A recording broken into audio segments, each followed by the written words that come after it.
Queridos, quem veio ouvir a palavra de Deus? Abra sua Bíblia na carta de Paulo aos Efésios, capítulo 4, versículo 13, por gentileza.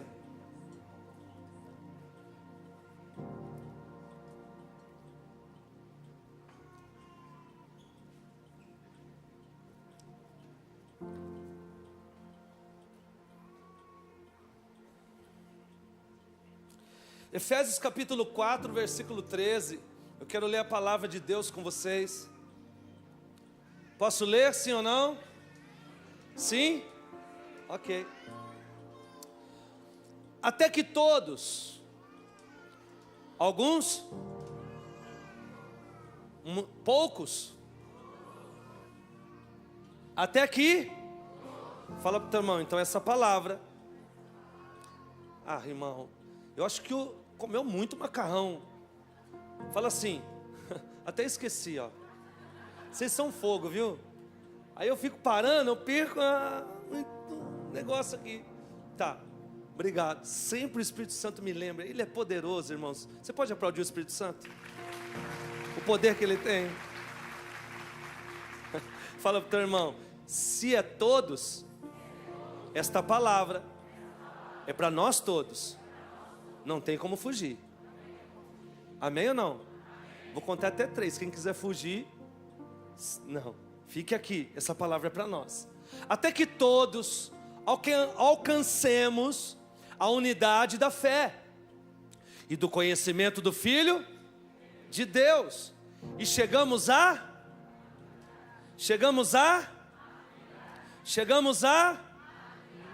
atingindo a medida da plenitude de Cristo, ou seja, tudo aquilo que Cristo nos disponibilizou para acessar. Curve sua cabeça por um momento. Jesus, muito obrigado a uma unção neste ambiente. Obrigado pela tua presença, obrigado pelo teu agir nesta manhã. Uma grande multidão, Pai, veio esta manhã para te adorar e receberam do Senhor a porção, que é aquilo que o Senhor preparou para eles. Agora, Pai, há um povo aqui, e eu creio em nome de Jesus, que o Senhor também tem uma parte para entregar, para cada um aqui. Uma parte de um alimento, uma parte de um pedaço de pão, que o Senhor separou para nós. E este pão fará grandes coisas.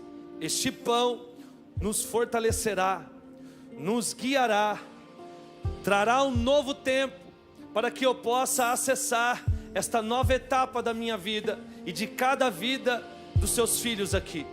Há uma grande etapa, há um grande desafio, e o Senhor quer derramar a tua palavra para nos preparar para aquilo que o Senhor tem. No nome de Jesus, eu declaro que todo sentimento humano agora, todo pensamento contrário nos 4 cantos deste ambiente, eu declaro em nome de Jesus, quebrado, anulado e rompido. Não há sentimento humano que possa suplantar o sentimento que houve em Cristo Jesus, o nosso Senhor. O poder do Espírito, Ele dissipa as trevas, Ele despedaça o jugo. Ele é poderoso para fazer infinitamente mais do que pensamos e imaginamos. Nada, absolutamente nada vai impedir. O Senhor tem algo poderoso para realizar e vai realizar em nome de Jesus. Só quem crê nisso, aplauda o nome do Senhor.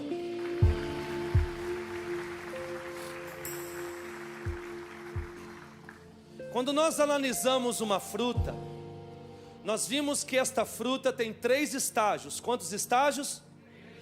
3 etapas. Primeira, esta fruta fica verde. Repita comigo, verde. Segunda etapa, esta fruta fica de vez. Repita comigo, de vez. E por fim, na terceira etapa, esta fruta fica madura. Repita comigo, madura. Quando eu olho para isso, eu entro no tema agora e peço que você fale para o teu irmão assim: verde, de vez ou maduro? É uma pergunta. Agora que você treinou, você fala bem forte para ele: verde de vez ou maduro?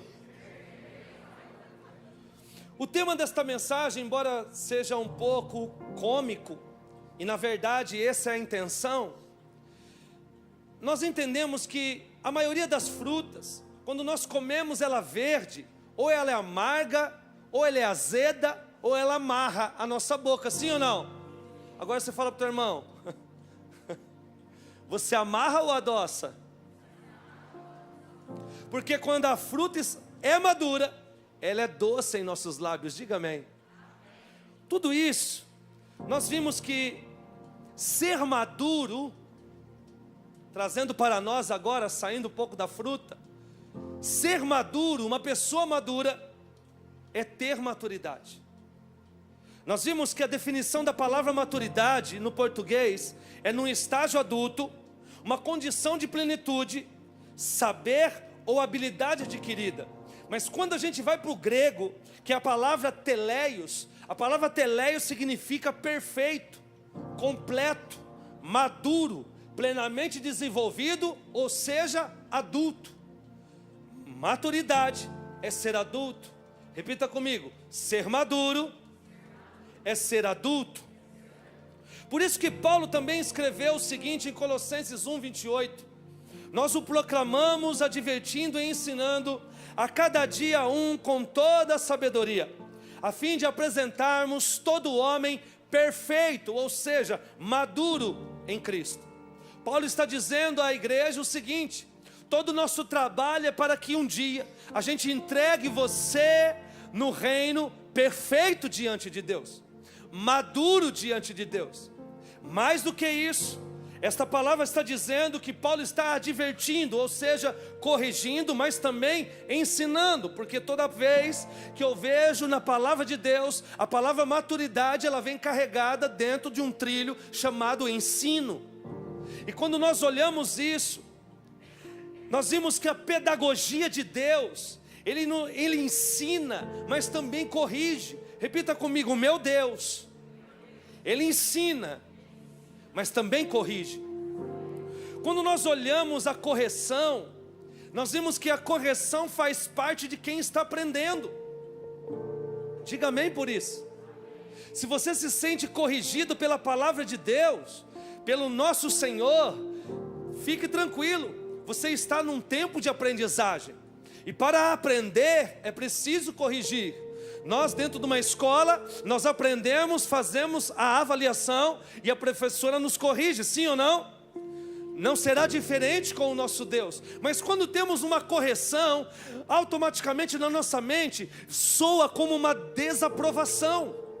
Só que isso é uma mentira do inimigo, porque Deus corrige quem Ele ama. Eu queria ouvir um amém por isso. Então Deus não está corrigindo eu e você para nos desaprovar, pelo contrário, Ele corrige porque a gente vai ser aprovado. Ah, irmãos, vocês estão comigo ou não? Vou repetir, Deus nos corrige não para nos desaprovar, Deus corrige para dar um A para você, uma nota 10, para você ser aprovado. Então quando nós vimos a parte do nosso Senhor como mestre, é corrigir, é nos ensinar para que nós nos desenvolva no reino de Deus, na caminhada em Cristo, para que a gente se torne maduro, para que a gente saia do estado de uma criança para uma nova etapa, que é a etapa de adulto. Quem está entendendo isso? Então nós temos que buscar como Paulo buscava o crescimento. Olha o que ele diz em 1 Coríntios 13:11. Quando eu era menino, falava como menino, sentia como menino, andava e me portava como menino, mas quando o homem, acabei com as coisas de menino, ou seja, deixei para trás as coisas de menino. Quando nós vimos nas etapas de ser verde, de vez ou maduro, também na vida nossa espiritual, também tem essas três etapas, que se resume em duas. Por quê? Porque Deus, quando nós nos entregamos, nós somos como crianças na presença de Deus. Nós não nascemos de novo, sim ou não? Nós não nascemos, é um novo renascimento e ninguém nasce grande, a não ser Adão. Ele não nasceu, ele foi formado. Amém ou não?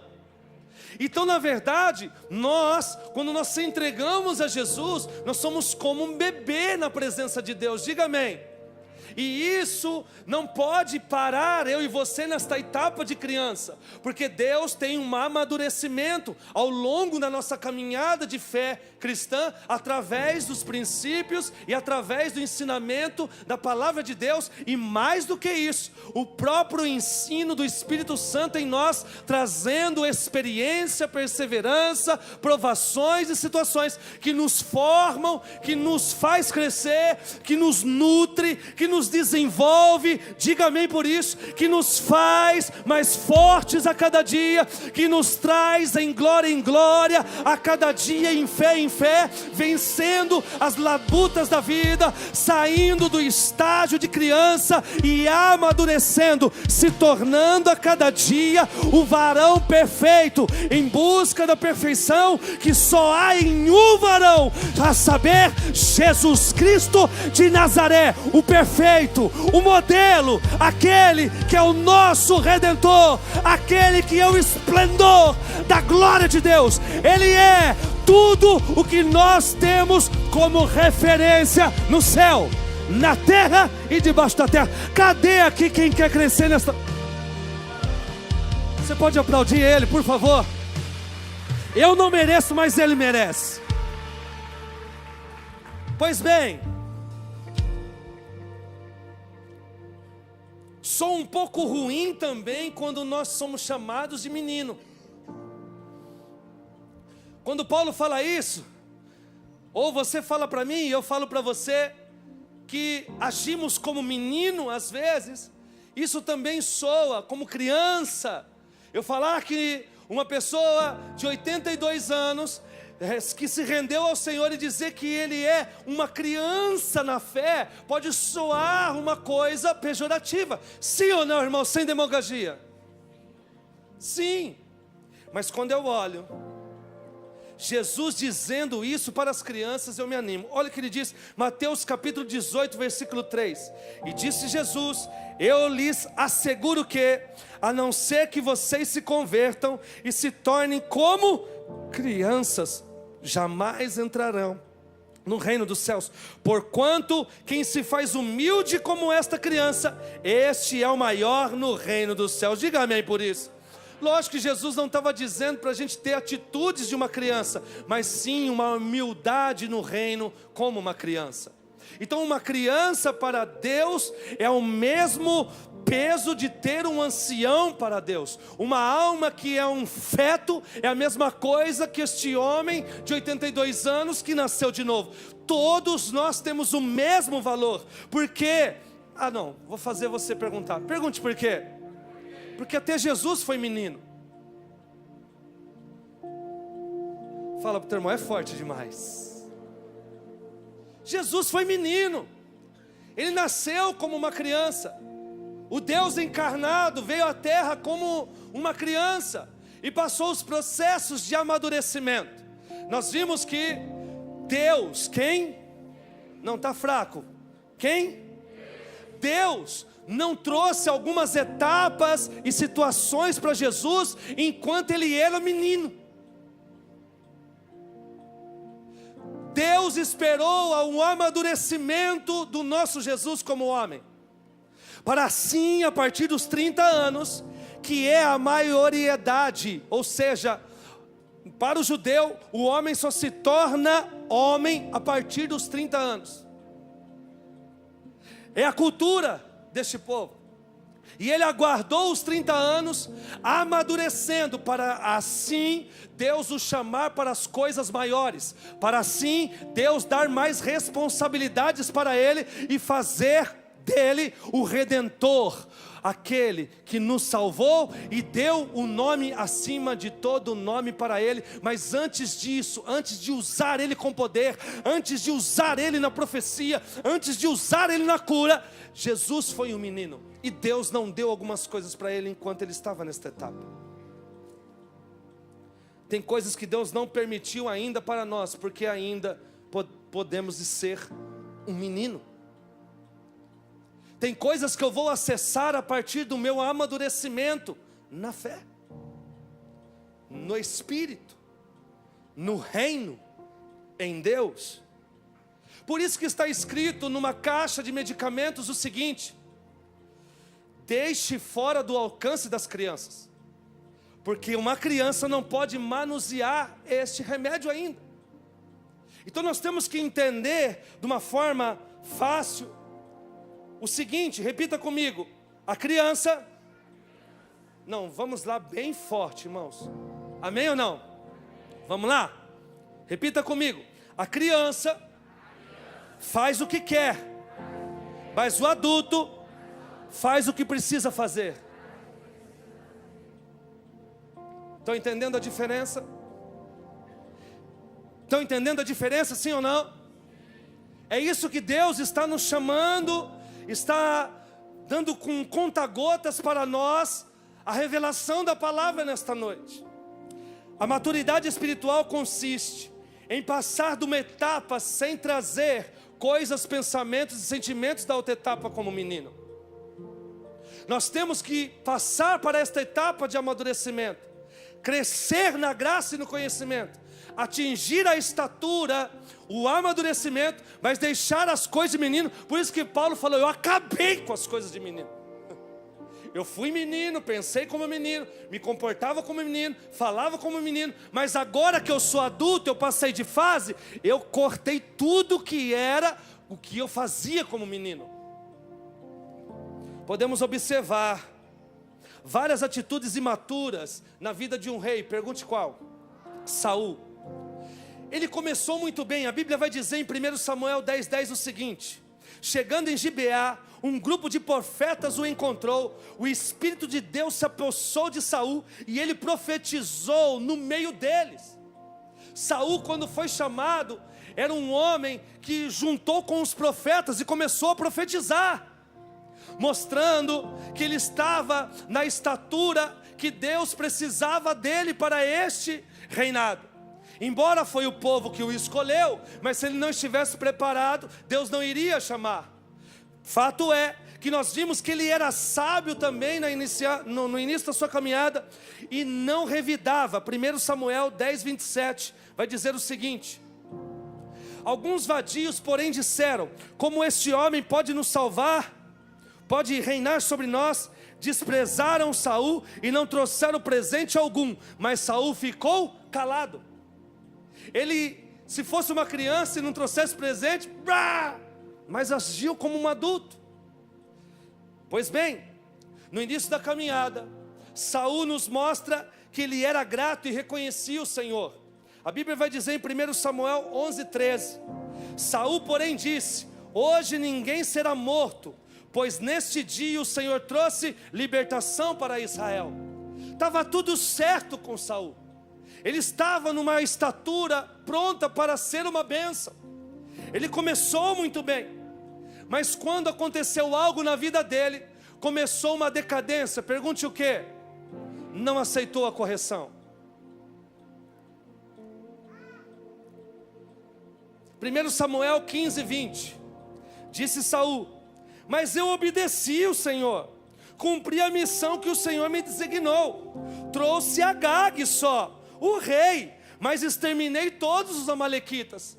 Deus falou para ele: você vai lá, eu darei vitória para você contra os amalequitas, mas é o seguinte, você só traz os tesouros, leva para o templo, e o resto você extermina. Era assim neste tempo de guerra, não era para trazer ninguém.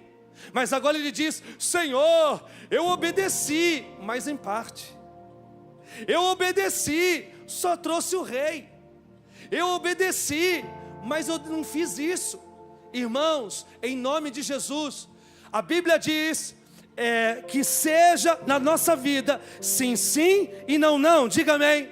Se eu decidir obedecer, se eu decidir entregar minha vida, se eu decidir ser um cristão, eu não vou ser um cristão pela metade, eu não vou ser 80%, você não vai ser 90%, você vai ser 100% na presença do Deus Todo-Poderoso, que não enviou metade de Jesus, que não enviou só o pé, só o braço, não, nem 80%, Ele enviou 100% de Jesus Cristo de Nazaré, o único Filho. Ele não tinha dois, Ele tinha só um. Ele enviou tudo, e e você vai viver tudo aquilo que Jesus está te ensinando, em nome do Senhor Jesus Cristo de Nazaré. Quem quer viver a totalidade de Jesus aqui? Eu preciso obedecer 100%. Eu sinto a presença dele aqui. Eu quero receber 100%, mas às vezes eu não quero 100%, ser 100%. Tem até uma camiseta escrita 100% de Jesus, quem já viu? Ser 100%, irmãos, é um grande desafio na minha vida e na tua vida. Amém ou não? Não se contente com 90%. Deus, quando Ele manda a bênção, Ele não manda 90%, Ele manda 100%. Manda tudo para mim, eles querem 90%, Jesus. Vou repetir, Deus quando manda a bênção, Ele não manda 90%, Ele manda 100%. O download do céu é 100%. Quem está entendendo aí? Se você pensou em Pix, o Espírito Santo está falando com você. Só 4 pegou, Jesus. Pode mandar para mim. Amados, brincadeira à parte, nós estamos falando de uma coisa muito séria, mas Deus vai dar graça para a gente chegar onde a gente quer chegar, amém ou não? Então, outra situação na vida de Saul, quando começou a decadência, são atitudes de criança que ele teve. Porque criança, ela obedece, mas não obedece tudo. Você pede, pega 2 coisas para mim, vai lá, pega o seu tênis e a meia. Tá bom, daqui a pouco chega com a meia, cadê o tênis? Então, na verdade, agora, no 1 Samuel capítulo 15, versículo 24, ele vai dizer: pequei, violei a ordem do Senhor e as instruções que você me deu, tive medo dos soldados e lhes atendi. Ou seja, o que ele estava dizendo? Ele estava transferindo a culpa. Ele estava transferindo a culpa. Ele estava dizendo o seguinte: eu trouxe o rei porque os soldados me pediram, aí eu atendi eles, eu fui bonzinho. Uma criança, irmãos, se eu pegar o Davi e o Levi assim no canto e falar: quem quebrou ele? Foi ele. Eles querem transferir a culpa. Repita comigo: transferência de culpa é coisa de criança. O imaturo Saul, quando a pessoa é imatura, ela quer ser o que ela não é. Olha interessante, 1 Samuel 13, 9. Então ele ordenou: traga-me o holocausto e o sacrifício de comunhão. E Saul, quem? Ofereceu o holocausto. Mas peraí, Saul era rei, não era sacerdote, Emerson. Quem sacrificava o holocausto era Samuel, o sacerdote. Quem está entendendo, diga amém. Só que Samuel demorou um pouquinho para chegar. Saul falou: não, deixa comigo. Deixa. Ao invés de fazer as coisas de rei, as coisas que Deus colocou para fazer, que é responsabilidade dele, 100%, ele não fez, mas agora quer fazer o que é dos outros. E vai e sacrifica no lugar de Samuel. O que mostra, quer fazer aquilo que não é para fazer. O imaturo é muito forte. Repita comigo: o imaturo perde a presença de Deus e atrai demônios para si. Diga misericórdia. 1 Samuel 16, 14. O Espírito do Senhor se retirou de Saul, e um espírito maligno vindo da parte do Senhor o atormentava. A decadência foi tão grande que ele chegou no estágio agora de arrogância e rebeldia. 1 Samuel capítulo 15, versículo 23. Pois a rebeldia é como o pecado de feitiçaria, e a arrogância como o mal da idolatria. Assim como você rejeitou a palavra do Senhor, assim Ele te rejeitou como rei. Quem está aqui, diga amém. A imaturidade leva pessoas a decidir errado, e acontece algo muito ruim. Pergunte o que? Pessoas ao redor também decidem errado. Quando nós tomamos uma decisão certa, quem está ao nosso redor é incentivado a ter uma direção correta. Diga amém por isso. E tem sido isso na sua vida, amém ou não? seus filhos vão se espelhar em você e as pessoas que estão ao seu redor. Mas quando a imaturidade me leva a uma arrogância a ponto de tomar uma decisão errada por conta de sentimentos de orgulho, eu, além de errar, eu conduzo pessoas ao meu redor ao erro. Olha o que diz a Bíblia, 1 Samuel 31, 4. Então Saul ordenou ao seu escudeiro, o companheiro: tire sua espada e me mate, senão sofrerei vergonha ao cair nas mãos desses filisteus incircuncisos. Mas seu escudeiro estava apavorado e não quis fazer. Saul quem? Então pegou a própria espada e jogou-se sobre ela. O orgulho foi tanto que ele se matou, ao invés de pelejar e tentar vencer a guerra, e se morresse nas mãos, amém. Mas ele antecipou algo por conta da arrogância, por conta do orgulho. É melhor eu me matar do que alguém me matar. E essa decisão levou quem estava ao redor a um mesmo erro. 1 Samuel 31, 5, o próximo verso. Quando o escudeiro viu que Saul estava morto, jogou-se também sobre a espada e morreu com ele. O que eu estou tentando te dizer neste parâmetro pela vida de Saul, eu encerro aqui ele como exemplo. Eu quero te dizer que não importa se eu comecei bem a minha vida espiritual, não importa se eu comecei profetizando a minha vida espiritual como um Saul, não importa se eu comecei bem louvando ao Senhor e honrando Ele, o que importa é que eu tenho que continuar amadurecendo com a presença de Deus, porque Saul recebeu algo muito grande nas suas mãos, e o perigo é quando a gente recebe as bênçãos grandes do Senhor, e eu creio que Deus tem bênção grande para entregar para você, e por isso está revelando esta palavra, e você vai lembrar, você não vai ser como Saul, você não vai ser como Saul, coisas grandes Deus vai te entregar, vai levar você a níveis maravilhosos, e você vai lembrar que a imaturidade vai passar longe da tua vida, da tua casa, em nome de Jesus Cristo. Só quem crê faz muito barulho aí, em nome de Jesus. Coisas grandes Deus tem para nos levar, para nos amadurecer, para receber.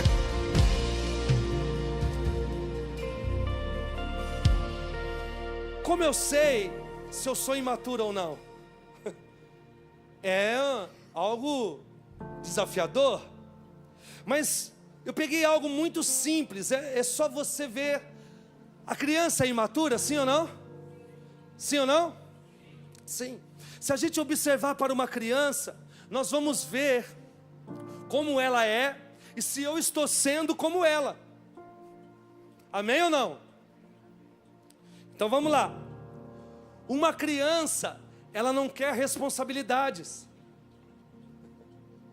Se eu chegar para o Davi e falar: Davi, você vai olhar o Levi aqui 3 horas, ó, começando agora, fica aqui que eu estou saindo e já vou voltar. Ele vai entrar em crise com essa responsabilidade, porque criança não suporta a responsabilidade, Coleta.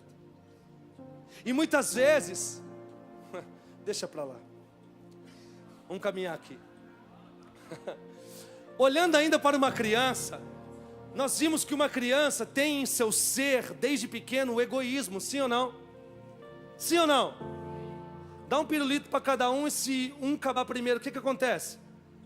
Ele quer o outro. É meu, não vou te dar. Ó, eu quero o seu. É o egoísmo, faz parte do DNA pecaminoso que nós carregamos. Desde Adão, diga amém. Carregamos, mas aquele que está em nós, ele é maior do que aquilo que nós carregamos. Amém ou não? Ele é maior do que o pecado que está em nosso DNA. Amém ou não? Ele nos ajuda a vencer todos os dias este egoísmo. Mas fato é que o egoísmo é analisado numa criança. Então, se um adulto está tendo esse comportamento, é um sinal de maturidade. Outra característica: não se importar se vai dar certo ou não. Uma criança, irmãos, falando do Levi, ele olha uma piscina, ele sai correndo e pula. E o pior é que ele sai nadando. Acredita nisso? Mas ele não sabe o quão é perigoso se eu não estiver lá quando está acabando o ar dele para poder levantar ele. Ele não está interessado se vai dar certo ou não, ele vai e faz. Estão pegando aí? Amém ou não? Outra característica de uma criança: teimosia. Irmãos, eu vou dar o exemplo do Levi, que é tudo fresco. Só essa semana aconteceu tudo isso, tá? Não preciso nem buscar lá atrás, pastor. Ontem. Ele vai, ele pega na cortina e faz como Tarzan, irmãos. Assim, eu falo, Levi, em nome de Jesus. Eu só não expulso porque eu sei que ele está na presença de Deus. Levi, em nome de Jesus. Ele desce e fica assim, ó, com a mão na cortina, só esperando a gente vacilar. Ele é teimoso. A teimosia faz parte de uma criança, mas a teimosia faz parte da vida do imaturo, porque a imaturidade nada mais é do que ser um pouco criança. Posso continuar sim ou não? Tá bom, você teve chance de desistir, mas tudo bem. Uma criança não aprende com os erros. Uma pessoa imatura não aprende com os erros. Pode olhar lá, tá 4 roxos numa canela, a cabeça aqui tá desse tamanho, aqui tem um roxo, na hora que começa a sarar vem outro. Ele não aprende dando cabeçada no chão, irmão. Não aprende. Eu falo, Levi, você não viu o tombo que você levou agora há pouco? Daqui a pouco está correndo de novo. Nós não aprendemos, se somos imaturos, com os erros. Uma criança leva tudo para o lado pessoal. Uma criança tem dificuldade de ouvir um não. Fala um não para o seu filho para você ver. É o fim para eles, pastor. Falar um não para uma criança é... Fala para o teu irmão, como você lida com o não? Amém? É um momento de reflexão. Como eu estou ligando com o não? Como eu lido com isso? O não das pessoas, o não do meu cônjuge, o não das pessoas, dos meus amigos. E fechando, passando a régua, o não de Deus. Eu quero te dizer, irmão, é melhor um não de Deus do que um sim de Satanás, tá? Eu posso ouvir um amém? Eu prefiro um não bem dado de Deus, me interrompendo antes de eu pedir, ou do que um sim de Satanás. É ser maduro, entender que o não de Deus bem dado é um sim para a promessa.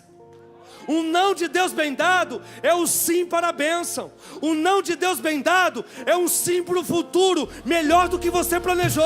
Um não de Deus bem dado é algo poderoso que um pai quer para um filho. Cadê os filhos aqui? Então aprenda a ouvir o não do Deus Todo-Poderoso. Isso é maturidade. Uma criança não aceita perder. O imaturo também não aceita perder.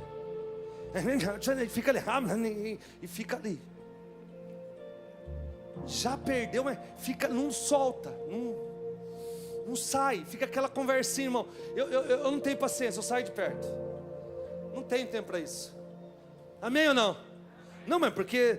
Não, mas aqui... Não, porque... Ó, é que nem pescador, o meu é desse tamanho, o outro é...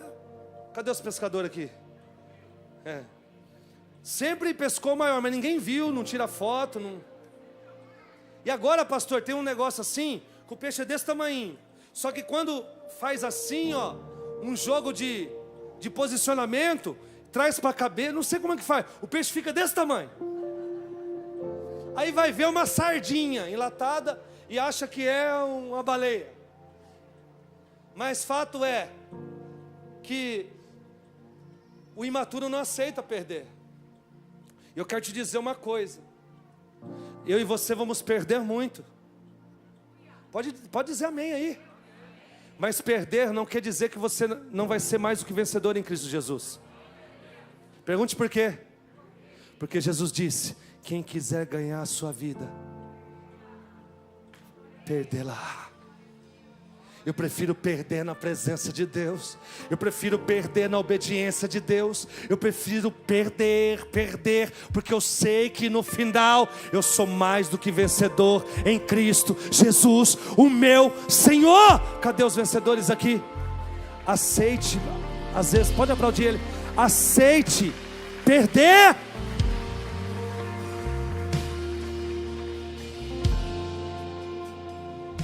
Repita comigo. É muito melhor. Semana que vem a gente termina. É muito melhor ser corrigido por Deus do que elogiado por Satanás. Pegou aí? Hã? Então, o problema não é errar e pecar, é não reconhecer o erro, é não se arrepender. Porque Deus está pronto para nos corrigir, para que eu amadureça.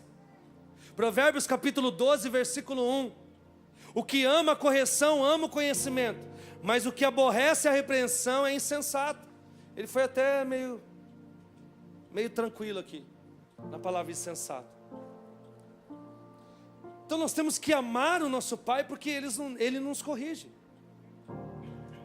Ele nos dá limites. Entenda, parte do Pai, parte da responsabilidade de um pai é dar limites, sim ou não? Deus dá limites. E quando eu passo do limite, Ele me corrige. Amém ou não? Isso é gostoso, isso é prazeroso para quem está maduro. Para quem é imaturo, soa como desaprovação. Vou repetir, Deus não desaprova ninguém. Amém ou não? A não ser que eu peque, continue pecando, até que as narinas de Deus suba um pecado a ponto de Ele nos desaprovar, como foi com Saul. Deus o rejeitou, Deus o desaprovou. Mas quando eu olho para a vida de Davi, de quem? Eu vejo que Davi, os pecados de Davi teve um peso maior do que os pecados de Saul. Davi deitou com uma mulher, sendo casado com uma mulher casada chamada Betseba, de um dos escudeiros dele, homens que honrava ele, chamado Urias. E pior, quando engravidou Betseba, mandou matar Urias. Saul não pecou a ponto disso, mas Saul não se arrependeu. Davi também depois pecou fazendo a contagem do exército. Quando só ganhava as guerras, começou a contar, olha, temos tanto no nosso exército. Esqueceu que quem dava vitória para ele na guerra era Deus. Mas agora, quando ele é confrontado, ele escreve no Salmo 51 o seguinte, projeta para mim Salmo 51 versículo 1. Tem misericórdia de mim, ó Deus, por teu amor, por tua grande compaixão, apaga as minhas transgressões, lava-me de toda a minha culpa, purifica-me de todo o meu pecado. Quando o Deus ouviu a declaração verdadeira de Davi, Deus olhou para ele, embora ele viveu as consequências do pecado, mas Deus o perdoou. Quem está entendendo? Porque ele se arrependeu e aceitou a correção de Deus. Pergunte por quê? Porque quando o próprio filho dele, Absalão, roubou o trono dele, ele teve que sair de Jerusalém para não derramar sangue com o próprio filho. O próprio filho dele subiu aos telhados do palácio e namorou com as próprias mulheres de Davi, para todo mundo ver. Davi saiu, passou pelas terras de Simei, um benjamita, porque Saul era benjamita, e os benjamitas da tribo de Benjamim não gostavam de Davi. O que aconteceu? Este Simei pegou sua família e alguns da tribo, começaram a apedrejar Davi quando ele estava passando. Aí um dos valentes dele falou: quem é esse cão morto, rei? Só basta você falar que eu acabo com a vida dele agora. Davi olhou, Maico, falou: para. Eu sei o que eu cometi e já pedi perdão.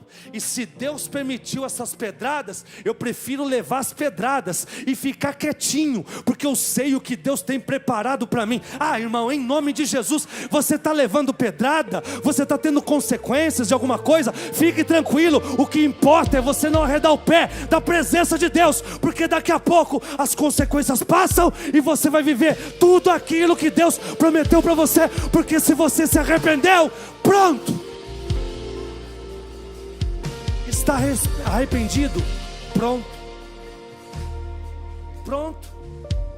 A maturidade de Davi: eu estou levando pedrada, eu sei o porquê que eu estou sofrendo, eu sei o porquê que eu estou colhendo isso. E agora eu digo para você que a maturidade não é sobre o quanto você viveu, e sim o quanto você aprendeu. Eu esperava um amém.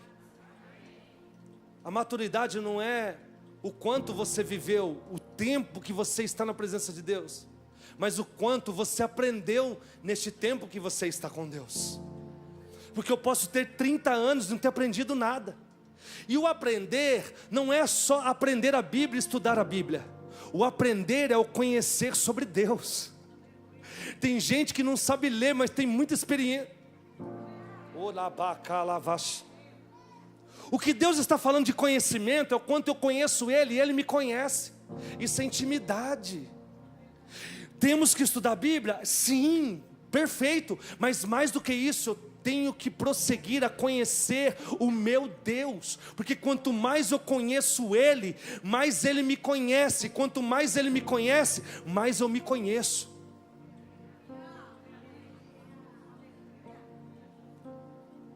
Então, na verdade, o tempo é necessário para obter a maturidade. Jesus esperou o tempo, mas Ele aproveitou o tempo se amadurecendo. Então, o tempo só não quer dizer que atingimos essa maturidade. Por isso que a Bíblia diz em Hebreus capítulo 5, versículo 12. Já estou caminhando para o final, meu Deus. Verdade.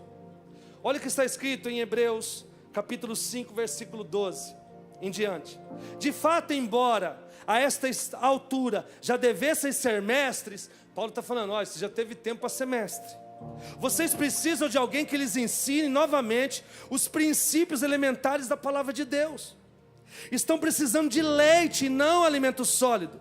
13. Quem se alimenta de leite ainda é criança e não tem experiência no ensino da justiça. Mas o alimento sólido é para os adultos, os quais, pelo exercício constante, tornam-se aptos para discernir tanto o bem quanto o mal. Então a maturidade me traz discernimento entre o bem e o mal. A maturidade me traz a cada dia um alimento mais sólido. E fala para o teu irmão: hoje não é leite, hoje é alimento sólido. Quem crê que essa palavra é um alimento sólido? Amém ou não? O leite foi para o discipulado do batismo. Para a igreja Amor e Família, que Deus está chamando para um tempo de maturidade nunca visto na sua vida, é comida pesada, amém ou não? É comer de noite, é comer de manhã, é comer de noite, é feijoada. Fala para o teu irmão: é feijoada.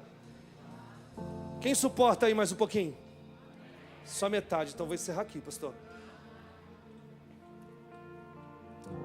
Deus está à procura de filhos que amam a correção. Cadê eles? Veio 30. Deus está à procura dos filhos que amam a correção. Cadê eles?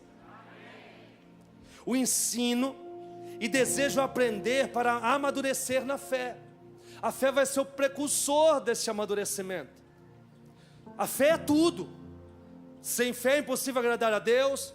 A fé que traz salvação, a fé que traz cura, a fé que vai permanecer você até o fim, até Jesus voltar. Diga amém. Mas fato é que em Hebreus capítulo 12, versículo 6, diz o seguinte: pois o Senhor, quem? Disciplina quem ama, educa todo aquele a quem o recebe como filho. Então um filho tem que entender que tem um pai no céu que está te direcionando, te corrigindo, te aparando, te apodando. João capítulo 15. Aquele que não dá fruto, Deus vem e corta e joga e lança no fogo. Mas aquele que dá fruto, Deus vem e poda, corta. Deus está corrigindo, Deus está podando. Pergunte para quê? Para que dê mais fruto. Para que amadureça frutos melhores nessa videira. Então, na verdade, nós sabemos que até as provações têm efeito positivo em nossa caminhada, porque ela traz perseverança e nos deixa maduro. Quem diga amém por isso? Projeta para mim Tiago capítulo 1, versículo 2, e nós estamos praticamente encerrando aqui. Você não falou ai porque você queria mesmo, né? Tá bom. Tiago, tá no jeito aí?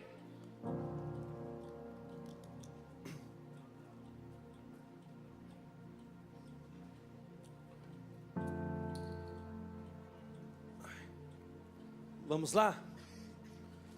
Do 2 ao 5. Meus irmãos, cadê os irmãos aqui? Eu e mais quem?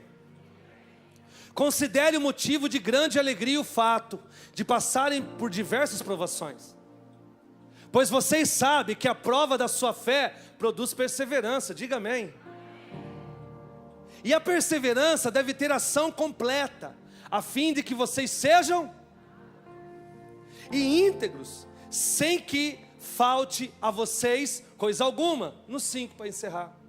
E se algum de vocês tem falta de sabedoria, peça a Deus, que a todos dá livremente, de boa vontade, ele será concedida.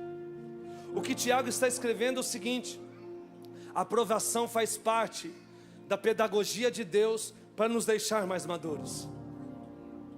Você pode lembrar aí bem rápido uma provação que você passou, e quando você perseverou, e Deus no tempo certo, veio o escape, que assim está escrito, nada que Deus permite vai além do que eu posso suportar, e vem junto o escape, diga amém. E quando o escape veio, você saiu muito mais maduro do que você estava, porque você adquiriu através da perseverança um amadurecimento, a sua fé foi recalcada, a presença de Deus foi reforçada, e você saiu de pé no momento em que você poderia ficar prostrado diante da situação. Então eu posso lhe afirmar que no tema desta noite, faça a pergunta para o seu irmão e a gente encerra aqui a mensagem. Pergunte para ele: você está verde, de vez ou maduro? Aplauda o Senhor. Fique de pé.